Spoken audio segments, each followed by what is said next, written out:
what's up guys? My name is Sriram. Welcome to Sriram Creations, and today we are going to discuss a lesson from Social Studies class 10, which is World Between the World Wars. So without wasting any time, let's get started. And first of all, hit that subscribe button and the like button and also the bell icon to get instant notifications, you know that. And don't forget to comment and share. Let's get started. Let's start. Now, a historian named Eric Hobsbawm, let's call him Eric, he told that this 19th century, that means from 1900 to 2000, that one century is known as the age of extremes. Why? Because in this century, in that century, there were a lot of revolutions took place. For example, we have the two world wars in that century itself. We have the independence of India in that century itself, and there is also a liberal government formed in the US also, and there are other the German Nazism and fascism, rise of Hitler, everything happened in this one century, everything. And the Great Depression, the destructive mode of the world, also took place in this century. And that is why Eric Hobsbawm told that this 19th century is the age of extremes. So now let's talk about the world wars. Now coming to the world wars, there are two world wars. One World War I, World War II. And World War I has started on 1914 and ended on 1918. It was 4 years. Now, what are the causes? What the damn hell are the causes for this world war? What are the causes? The causes, there are 5 main causes, and which are also printed in our textbook. I will teach you that 5 causes. The cause number 1, aggressive nationalism. Aggressive nationalism means nationalism is different and aggressive nationalism is different. One, look, when nationalism means that to build love towards their own country, and aggressive nationalism means to build hatredness towards the other country, loving their own country in the same time hating the other country, which is known as aggressive nationalism. This will mean we will get to that in a bit later when we discuss about the Nazism and the rise of fascism. You know, fascism, that we'll discuss it over there. Remember that aggressive nationalism was a main cause for the occurrence of the world wars.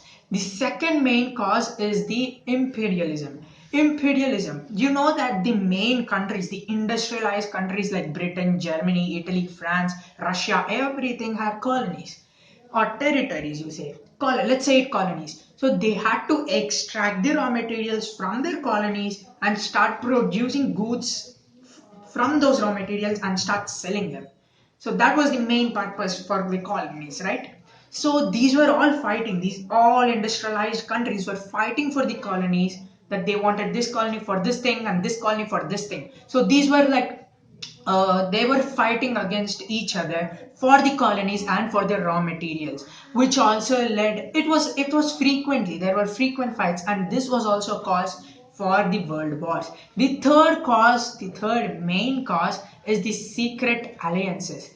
Now the secret alliances is starting when Bismarck, the Chancellor of Germany before Hitler, so he defeated France in 1880, and he defeated France, and then he got all the territories from France into the Germany. So Germany occupied France and gained territories, and by this Germany made a triple alliance with 2 other countries, Austria and Italy. 2 other countries, Austria, Italy and Germany. 3 of them, we call them as triple alliance.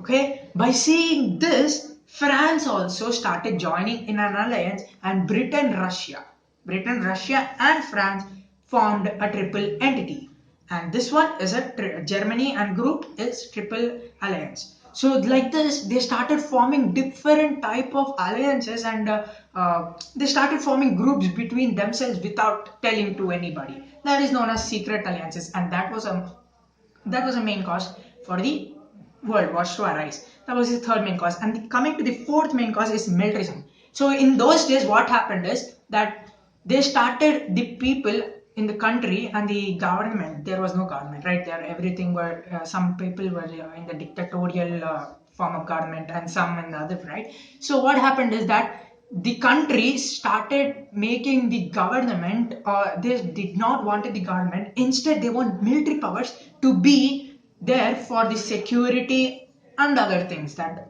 generally you see in a country. So they were thinking that military is the high end and military is the number one primary thing that we have to look at. So military was that important at those periods. So what happened is, for this military they had to spend a lot of money. For example, in 18th century, that is before 19th century, what happened is the expenditure for the military is around 132 million pounds, and just in 24 years this amount became three times. They had to spend three times the general amount, that is 132, and it became 392 or 29, I don't know, that's it became three times more. And you know what happens if there is a high high expenditure on the military. And also they started making weapons. Like weapons means, one country has one country owns one weapon, another country owns a weapon which is generally less powerful than the other country's weapon. So like that they started forming weapons which are unequal for the war. Now the third, no sorry, the fifth reason for the cause for the World War is Balkan politics. So Balkan Peninsula are like it's a peninsula which was under the control of Ottoman Empire, Ottoman and Turkish Empire. So after the fall of the Ottoman Empire, these countries, these industrialized countries, started for gaining power to those countries. So they started to gain that Balkan countries for for what? For colonies, right? To build up colonies. And also Austria was fighting with Serbia because Austria was ruling Serbia. And this side, on the other side, Russia and Turkey were fighting. No, Russia and Turkey were fighting for the Black Sea and the Mediterranean Sea on the same time. So this was the five. These are the five reasons for the world cause for the world wars, and the most immediate cause. So, what is the immediate cause for the World War One? We have seen many causes, the main reasons for the arise of World War One and Two both. We have seen the causes, but what is the immediate cause for the World War One? So what happened is, I told you before that Austria was controlling Serbia and Bonsai, because Serbian people in Bonsai country.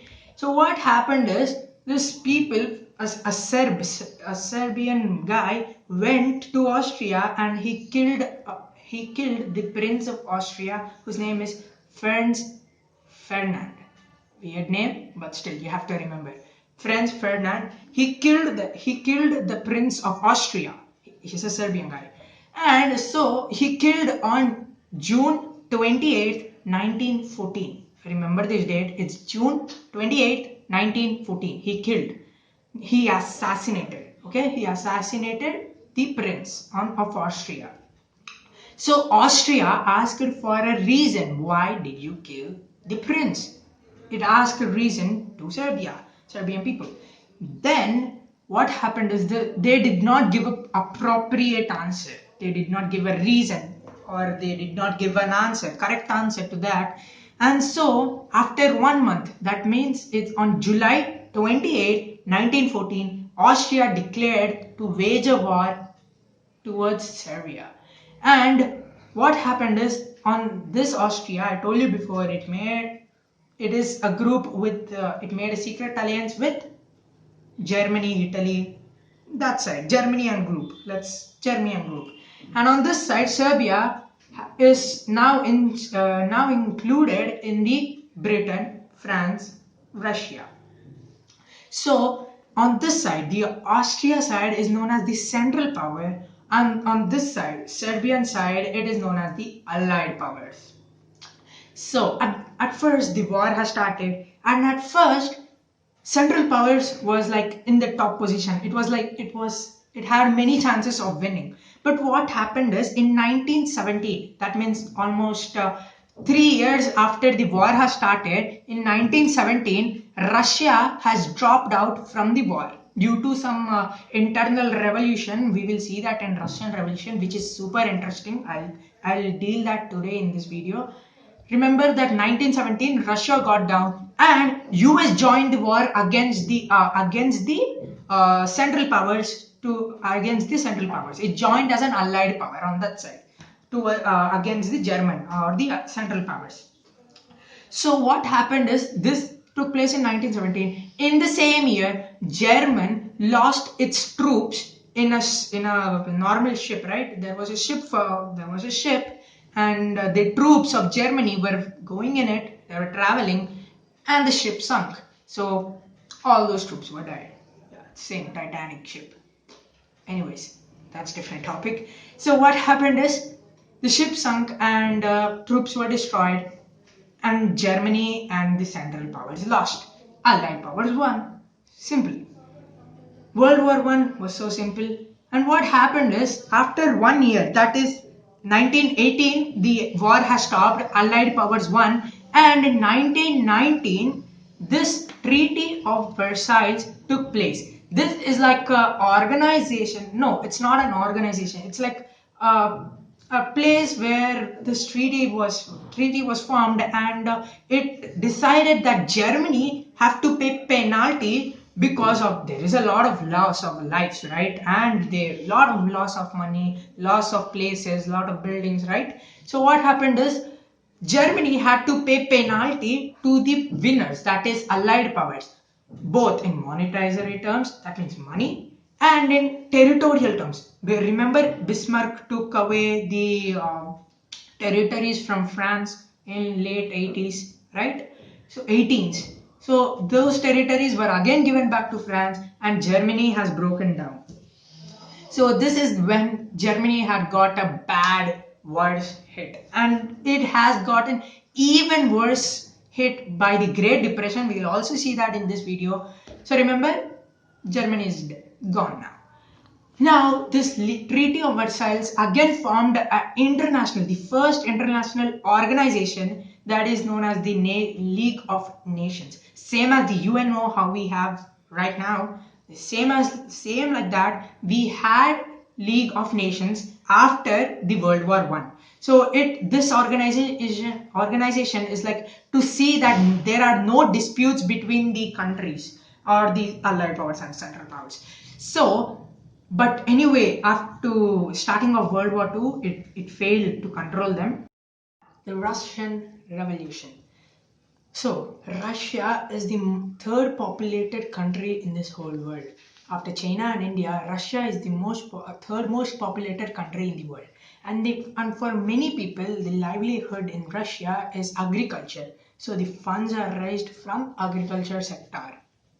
And in that time, Russia was ruled by the emperor named Tsar Nicholas II. So Nicholas II was ruling Russia. And before the World War One, this Russian army was the world's biggest army. It is highly populated, and it has n number of soldiers, which raised the army in Russia. But after the World War and in 1917, there were 2 million death of soldiers, which was a downside of Russia. And not only this, all the food produced in Russia were not even sufficient for the soldiers and for the war. So what happened is, on one fine day, that is on 8th March 1917, in the city called St. Petersburg, all 10,000 women, all workers, who are women. There were 10,000 women doing a protest against the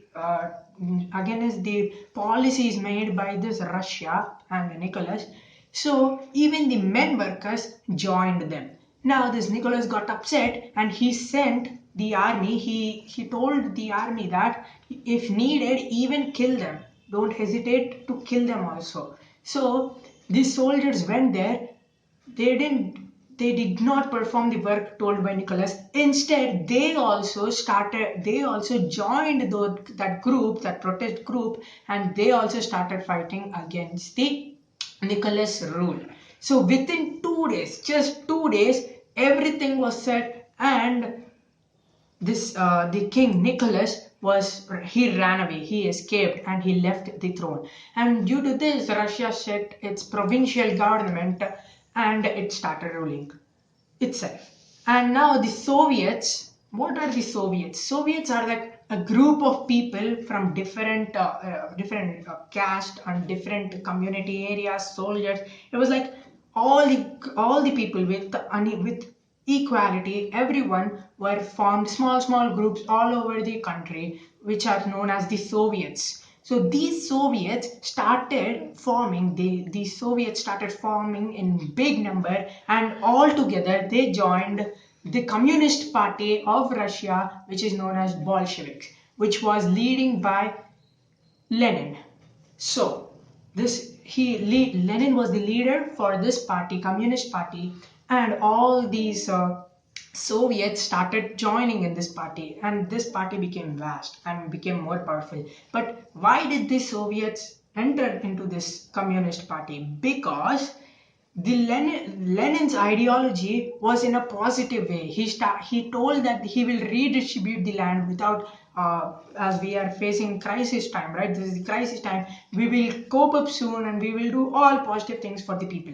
So these people were like attracted, and these Soviets all started joining into this group. And this group finally got a good number of positive feedback all over the world, all over the Russia, and soon it demonetized it took away the provincial government. It banned the provincial government, and it formed its new government in 1922 called the USSR. Now it's not the government, but it's kind of a big organization in Russia. That's USSR has formed. It's not the government, but it's like a big organization, USSR, called the Union of Social Soviet Republics. So this Soviets and this Communist Party started forming in October 1917, and the USSR was formed in 1922. Okay, and when this government was formed, that means long back, that's in March 8th, that was known as March Revolution. You have to remember these terms: March Revolution, which took place in March, and after 8 months, that's in October, 8 months, I guess, yeah. In October, the Soviets and this Bolsheviks, they all joined, and in 1922, the USSR was formed. So everything was going, redistribution of land took place, everything was fine. But the downside is Lenin passed away in the year 1924. So what happened is, after Lenin, Stalin became the leader of USSR, and he made very good changes. For example, the 5-year policy, which even in India we are using the 5-year policy, and they also started the twin policies for industrialization and agriculture to increase the industrialization. Rapid industrialization took place in Russia. And what was the impact due to Russian Revolution on the world? The world got inspired. Everyone were really fascinated about how this Russia managed to get all the people's control. Everything was under control, and everything was going in a positive way. Everyone were fascinated. And some people were even horrified when they got to know that this USSR had to kill some people, had to suppress gently the opposition to win every time. So everything was strictly under control, and industrialization and economic was in a high way. It was going high. So that was the impact. So many people got inspired, and even India is using some of their policies. That was the main impact on the Russian Revolution.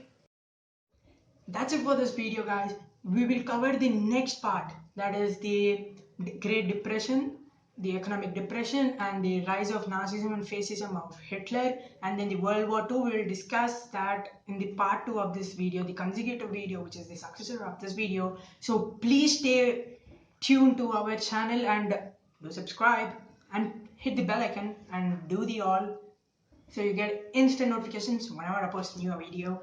And also like, share, and comment. Don't forget to comment. And that's it for the day, guys. I'll catch you in the next